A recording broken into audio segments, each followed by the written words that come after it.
Hello, evening ആയപ്പോൾ ഒരു ചായ കുടിക്കാമെന്ന് വിചാരിച്ചു. എൻ്റെ ഇഷ്ടപ്പെട്ട പാൽ ഇതാട്ടോ, നന്ദിനിയുടെ ഗുഡ് ലൈഫ്. മിൽമ പാലിൽ എനിക്ക് ഇത്ര ഒരു പെർഫെക്ഷൻ കിട്ടാറില്ല. കാരണം നമ്മൾ ഹോട്ടലിൽ നിന്നൊക്കെ കിട്ടുന്ന പോലത്തെ ഒരു ചായ വേണമെന്നുണ്ടെങ്കിൽ ഇതുപോലത്തെ അത്രയും കട്ടിയും കൊഴുപ്പൊക്കെ ആയിട്ട് നല്ല ടേസ്റ്റ് ആയിട്ടുള്ളൊരു ചായ ഈ നന്ദിനി തന്നെയാണ് എനിക്ക് ഫീൽ ചെയ്തിട്ടുള്ളത്. അപ്പോൾ ആ ചായ കുടിക്കാം, അതിനുള്ള പുറപ്പാടുകളാണ് ഈ ചെയ്തുകൊണ്ടിരിക്കുന്നത്. പഞ്ചസാര ഞാൻ ഇടാറുണ്ട്, പഞ്ചസാര നല്ലതല്ല എന്നൊക്കെ എനിക്കറിയാം. പക്ഷേ എനിക്കതെന്തോ എൻ്റെ ലൈഫിൽ നിന്ന് ഒഴിവാക്കാൻ പറ്റാറില്ല. സോ എനിക്ക് ചായ ഉണ്ടാക്കുന്നതിനേക്കാളും കുക്ക് ചെയ്യണേനെക്കാട്ടും വെറുപ്പ് എന്ന് പറയുന്നത് പാത്രം കഴുകി വെക്കുന്നതാണ്. അത് മിക്ക പെണ്ണുങ്ങൾക്കും അങ്ങനെയാണെന്ന് എനിക്കറിയാം.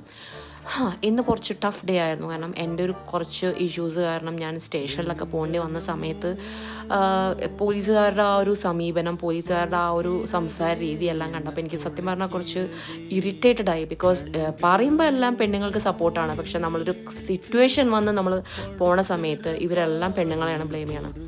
ഈ അവസ്ഥയൊക്കെ